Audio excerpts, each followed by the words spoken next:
Magandang araw, klase. Ako nga pala si Ginoong Mark Jackson Bukayong, ang kasalukuyan ninyong guro sa Filipino 8. Bago tayo magsimula, ay manalangin muna tayo na pinangungunahan ni James. Sige, James.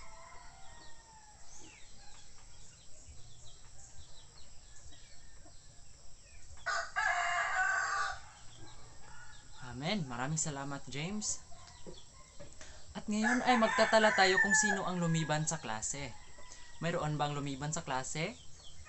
Wala. Yan ang gusto ko. Magpapatuloy tayo.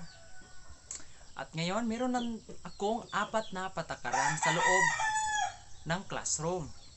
Una, bawal ang maingay sa loob ng classroom. Pangalawa, kapag sasagot ay magtataas ka ng kamay. Pangatlo, panatiliin ang kooperasyon.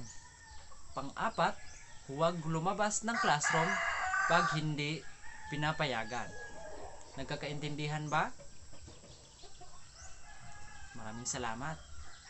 So, magbalik-aral muna tayo. Pagbabalik aral sa paksang tinalakay sa pamamagitan ng pagsagot ng sumusunod na tanong. Una, ano ang natandaan ninyo sa paksang tinalakay natin kahapon? May natandaan ba kayo sa paksang tinalakay natin kahapon? Ano iyon? Tama.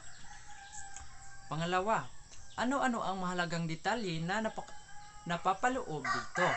So, ano ang mga mahalagang detalye na nakita ninyo sa ating paksang tinalakay kahapon? Marami. Pangatlo ay paano natin ito maiugnay sa ating buhay? So, paano ninyo ito maiugnay sa inyong buhay? Ay, bago tayo magsisimula sa ating talakayin, ay meron muna akong ipagagawa sa inyo. So, ipapangkat ko kayo sa 3 klase at buuin ninyo ang mga letra batay sa pagkakasunod-sunod nito na nasa ating pisara. Ito yung mga letra na nasa ating pisara.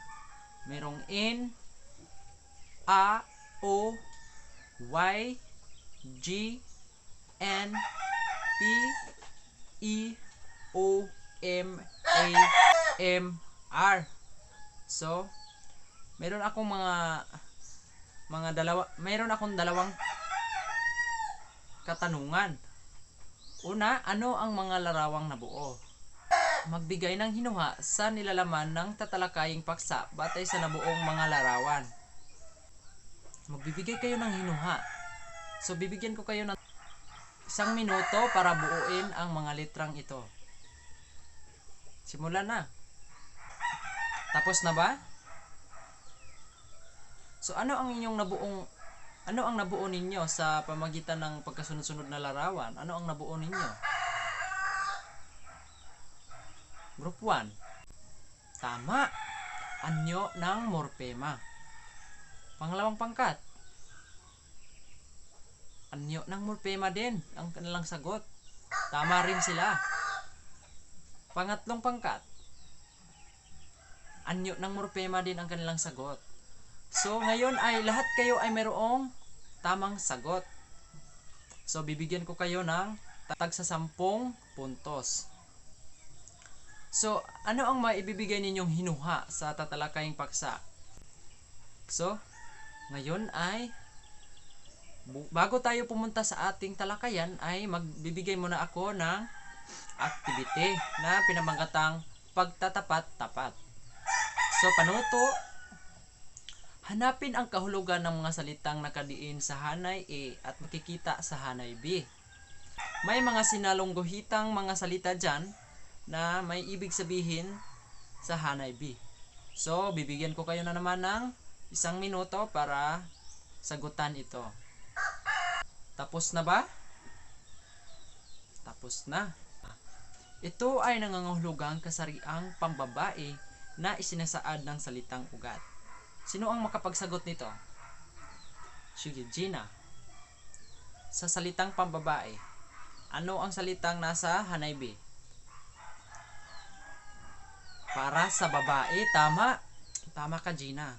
Para sa babae, ang salitang pambabae.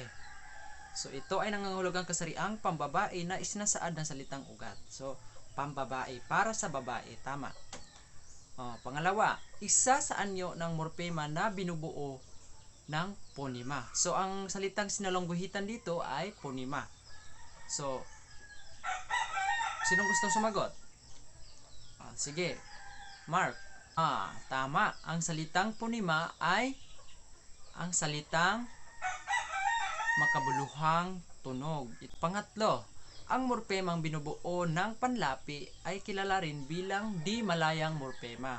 So ang salitang sinulungguhitan dito ay salitang panlapi. So ano ang ibig sabihin ng salitang panlapi? Sige. Jisa. Salitang ikinakabit, tama.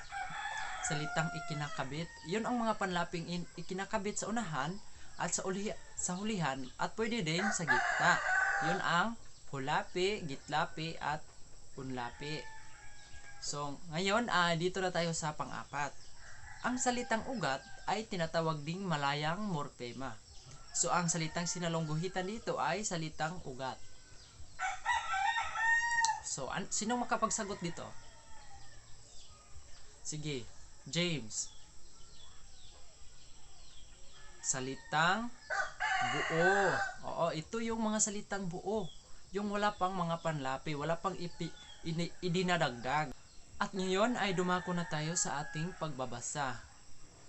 Ang ating babasahin ngayon ay isang tula ni Lupi Quisanto sa panahon ng Amerikano. Ito ay pinamagatang kabayanihan. So ang unang magbabasa ay ang unang pangkat sa unang saknong. Pangalawang saknong ay ang pangalawang pangkat.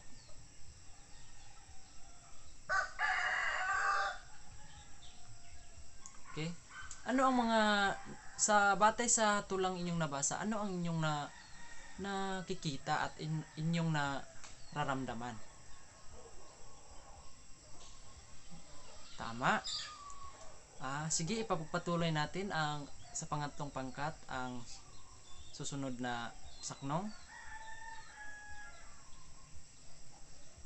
Pang-apat na pangkat para sa pang-apat na saknong. So ano ang inyong nahihuno? Ano ang inyong nararamdaman habang kayo ay nagbabasa nito?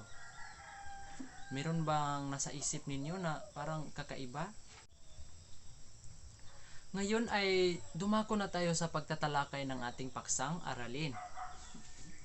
So ito ay ang mga anyo ng morpema. Unang anyo ng morpema ay morpemang binubuo ng ponema. So ito ay makabuluhang tunog. Nakikilala ang pagkakaibang ito sa pamamagitan ng A. Kinulong natin ang titik A dahil ito ay isang makabuluhang tunog o isang ponema. Halimbawa, sa salitang profesor, dinadagdagan natin ng ponemang A at nagiging profesora na nagiging salitang pangbabae. Nakuha? Dumako na tayo sa pangalawang anyo. Ito ay morpemang salitang ugat o ito ay salitang payak. Mga salitang walang panlapi. Ang salitang ugat ay tinatawag ding malayang morpema dahil nakatatayo ito mag-isa kahit wala silang mga panlapi. Halimbawa dito ay ang salitang bahay, bayani, kain. Ito yung mga salitang walang mga panlapi at walang dinadagdag. Ito ay salitang original talaga. Punta na tayo sa pangatlong anyo. Ito ay ang morpemang panlapi. Ito ay dinaragdagan ng mga panlapi. So, narito ang mga iba't ibang gamit ng mga panlapi. So, may dalawa lang akong binigay na mga panlapi. So, ito ay an at han. So, lalagyan ng marami sa bagay na isinasaad ng salitang ugat. Halimbawa, aklat. Ito ay salitang ugat. Dinaragdagan ng panlaping an, nagiging aklatan. Aklatan. So, nagiging isang lugar na ito. Isang halimbawa pa, manok, manukan. So, dito na tayo sa puok. Puok na ginaganapan ng kilos na isinasaad ng salitang ugat. So, ang salitang ugat ay luto. Nagiging lutuan. Tahi, nagiging tahian. So, natapos ng ating pagtatalakay. Meron pa bang mga katanungan? Naiintindihan ba ng ninyong lahat ang ating paksang tinalakay at ang mga tulang ating binasa? Magaling! Dahil naintindihan ninyo ang ating tinalakay ngayon, ay pupunta na tayo sa mga gawain. So, meron tayong mga gawain at ipapangkat ko kayo sa 4 na pangkat. So, meron kayong tagdadalawang gawain. So, unang pangkat ay meron kayong gawain 1 at gawain 2. So, sa gawain 1, mula sa binasang tula na kabayanihan ni Lope Santos, ilista ang mga morpemang iyong nakita mula sa tula at alamin ninyo kung saang anyo ng morpema ito napabilang. So, hahanapin ninyo ang mga morpemang nasa tula at ilalagay ninyo kung saan siya napabilang na anyo ng morpema. Naintindihan ba? So, dumako na tayo sa gawain to. Ipaliliwanag ang kahulugan ng morpemang binuo ng salitang ugat. So, dito ay salitang ugat ang inyong ipapaliwanag. Ipapaliwanag ninyo ang kahulugan ng morpemang may salitang ugat. At magbibigay ng halimbawa at gawing pangungusap. So, ibibigay ninyo ang kahulugan, magbibigay kayo ng halimbawa at gagawin ninyo ang halimbawa ng pangungusap. So, dito na tayo sa ikalawang pangkat. So, gawain 1 at kagaya rin lang gawain 1 ng unang pangkat ay magbibigay rin sila ng mga morpemang nakikita nila sa tula. So, ilalagay lang nila dito ang mga morpemang salitang ugat, panlapi at morpemang may punima. So, kagaya lang ito sa gawain 1 ng unang pangkat. Ang gawain to ng pangalawang pangkat ay ipaliwanag ang gawain to ng ikalawang pangkat ay ipaliwanag ang kahulugan ng morpemang binubuo ng panlapi. So, dito ay panlapi naman sila magbibigay ng kahulugan. At magbigay sila ng halimbawa at gagawin nila itong pangungusap. So, kagaya rin ng gawain to ng unang pangkat, ngunit magkakaiba lang sila ng anyo ng morpema. So, dito na tayo sa ipangatlong pangkat. Mula sa binasang tula din ni Lope Santos ay maghahanap din sila ng mga morpema na ilalagay nila sa iba't ibang anyo nito. So, morpemang salitang ugat, morpemang panlapi, at morpemang binubuo ng ponema. Kagaya lang ito ng gawain 1 ng unang pangkat at pangalawang pangkat. So, dito na tayo sa gawain to ng pangatlong pangkat. Ipaliwanag ang kahulugan ng morpemang binubuo ng ponema. So, ipapaliwanag na naman nila ang morpemang binubuo ng ponema. So, ano ba ang kahulugan nito? Magbibigay sila ng halimbawa at gagawin nilang pangungusap. At ngayon ay sisimulan nyo na ang paggawa ng activity. Bibigyan ko kayo ng 5 minuto para gawin ang dalawang activity. So, simulan na ninyo klase. Tapos na ba? At kung tapos na ay ipasa na ito dito sa aking mesa. At ngayon ay natapos na tayo sa ating activity ay dadako na tayo sa ating mga katanungan. So, dito ay sasagutin ninyo ang mga katanungan gamit ang round robin discussion. So, ipapangkat ko kayo sa 3 pangkat. So, unang katanungan ay para sa iyo, gaano kahalaga ang tula para mas lalong maintindihan ang pag-aaral ng wika at gramatika?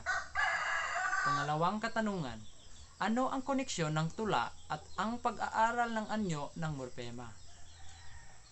Pangatlong katanungan, sa tingin mo, maaari ba ang tula ngayon ay may pagkakapareho sa sinaunang tula batay sa estilo, pamamaraan at pagkuha ng damdamin sa mambabasa? Bibigyan ko na naman kayo ng 1 minuto para sagutin ang mga katanungan ito. Tapos na ba? Kung tapos na kayo ay ipasa na ninyo dito sa aking mesa. At ngayon ay dadako na tayo sa ating mga gawain. Meron kayong iba't ibang gawain. Sa unang pangkat ay gagawa kayo ng tula para sa pag-ibig sa tao. So, gumawa ng isang original na tula gamit ang mga anyo ng morpema na may temang pag-ibig sa tao. So, gagawa kayo ng original na tula. Malaya kayo sa paggawa ng tula. Kayo na ang bahala sa ilan ang pantig, taludtod at saknong. So, dito na tayo sa pangalawang pangkat. Tula para sa bayan. Kagaya ng unang pangkat ay gagawa rin sila ng tula. Ngunit, iba ang kanilang tema. Ito ay para sa bayan. So, pareho lang ng gawain ng pangkat 1 ay malaya silang gumawa ng tula. So, dito na tayo sa pangatlong pangkat. Tula para sa kalikasan. So, gagawa sila ng tula para sa kalikasan. So, meron tayong pang-apat na pangkat. So, gagawa kayo ng refleksyon. Gumawa ng refleksyong papel tungkol sa iyong naramdaman at natutunan sa paksang tinalakay. So, gagawa lang kayo ng refleksyon tungkol sa inyong nararamdaman sa ating paksang tinalakay ngayon. So, pagkatapos ng inyong mga gawain ay meron din tayong dagliang pagsusulit para sa ating paksang tinalakay ngayon. So, panuto, suriin sa mga nakasalungguhitang mga salita kung anong anyo ng morpema ito. So, meron tayong 3 anyo ng morpema. Morpemang salitang ugat, morpemang panlapi, at morpemang binubuo ng ponema. So, meron tayong 5 dapat sasagutin dyan. So, may mga sinalungguhitang mga salita dyan at inyong gagawing at inyong sasagutan. Bago kayo magsisimula sa inyong activity ay ipapakita ko muna sa inyo ang ating pamantayan sa tula, sa pagtatasa sa tula. So, may orihinalidad. Dapat may orihinalidad kayo kasi orihinal na tula ang gagawin ninyo. Kaangkupan sa tema. Dapat nakaangkop ang inyong tula sa inyong tema. So, makabuluhang mensahe. So, dapat may makabuluhang mensahe. Hindi lang yung tulang gagawa ka lang ng tula na wala namang epekto sa mga mambabasa. So, pangkalahatang pagganap. Dahil ipipresenta ninyo ito sa ating klase ay mayroon tayong pangkalahatang pagganap. So, 5 puntos para sa napakahusay, 4 na puntos para sa mahusay, 3 puntos para sa katamtaman, at 2 puntos sa di ganong mahusay. Dito na rin tayo sa ebalwasyon sa pamantayan sa pagtatasa sa refleksyon. So, dapat din ay mayroong orihinalidad ang inyong refleksyon. Kaayusan sa pagsulat. Dapat maayos ang inyong pagsulat. Kaangkupan ng mga salitang ginamit. Dapat may kaangkupan ito dahil ang ating paksang tinalakay ay morpema. So, dapat may kaangkupan ang mga salitang ginamit ninyo. Kaayusan ng papel. Dapat may kaayusan ang inyong papel. Dapat malinis at presentable. So, 5 puntos kapag napakahusay. 4 na puntos, mahusay. 3 puntos, katamtaman. 2 puntos, di gaanong mahusay. So, iyan ang mga rubrics natin. At ngayon ay bibigyan ko kayo ng 5 minuto para simulan ang inyong tula at refleksyon. Simulan na. Tapos na ba? Okay, tapos na. At ngayon ay ipipresenta na ninyo ang ginawa ninyong tula. Ang unang magpipresenta ay ang unang pangkat. Palakpakan ninyo ang group 1. Ang susunod na magpipresenta ay ang ikalawang pangkat. Palakpakan ang ikalawang pangkat. Ang pangatlong magpipresenta ay ang pangatlong pangkat. Palakpakan ang pangatlong pangkat. At ang panghuli ay hindi na sila magpipresenta sapagkat ang kanilang gagawin lamang ay isang refleksyon. So ipapasa na lang nila ang kanilang refleksyon dito sa aking mesa. So magbibigay na ako ng puntos sa unang pangkat. Meron silang 5 puntos para sa orihinalidad dahil original ang kanilang tulang ginawa. Kaangkupan sa tema, mayroon silang 5 puntos dahil naaangkop ang kanilang tema, ang kanilang tula sa kanilang tema na pag-ibig sa tao. At makabuluhang mensahe ay bibigyan ko rin sila ng 5 puntos sapagkat na mayroon talaga itong makabuluhang mensahe dahil nakakakuha ito ng damdamin sa mambabasa. At sa pangkalahatang pagganap ay bibigyan ko sila ng 4 na puntos sapagkat meron sa kanila ay hindi gaanong nagkooperasyon sa kanilang pagganap. So, sa pangalawang pangkat ay bibigyan ko sila rin ng 5 puntos para sa orihinalidad. Sa kaangkupan sa tema ay meron din silang 5 puntos. Makabuluhang mensahe, meron din silang 5 puntos. At sa pangkalahatang pagganap ay 5 puntos din dahil magaling at mahusay ang kanilang pagganap. Meron silang 20 puntos. Sa pangatlong pangkat na bibigyan ko sila ng 5 puntos para sa orihinalidad. Kaangkupan sa tema, naangkop talaga ang kanilang tema sa kalikasan at bibigyan ko sila ng 5 puntos. Makabuluhang mensahe, meron silang makabuluhang mensahe tungkol sa pag-aalaga sa kalikasan, so bibigyan ko sila ng 5 puntos. Pangkalahatang pagganap ay bibigyan ko rin sila ng 4 na puntos dahil medyo mahiyain ang iba. Dito na tayo sa pang-4 na pangkat, ang kanilang refleksyon. So dahil dito sa aking nabasang kanilang refleksyon ay bibigyan ko sila ng kaayusan, may orihinalidad sila sa kanilang refleksyon kaya bibigyan ko sila ng 5 puntos. Kaayusan ng pagsulat, bibigyan ko sila ng 4 na puntos. Sa kaangkupan ng mga salitang ginamit at meron silang kaangkupan, bibigyan ko rin sila ng 4 na puntos. At kaayusan ng papel ay bibigyan ko sila ng 5 puntos na mayroon pagkalahatang puntos na 18 puntos. At ngayon ay dadako na tayo sa ating takdang aralin.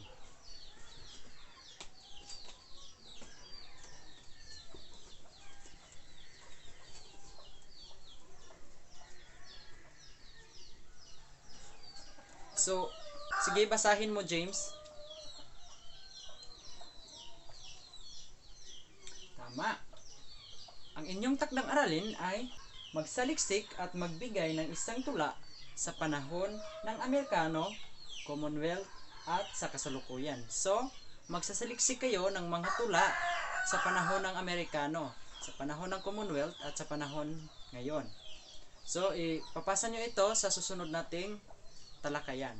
Maraming salamat sa pakikinig at magandang buhay.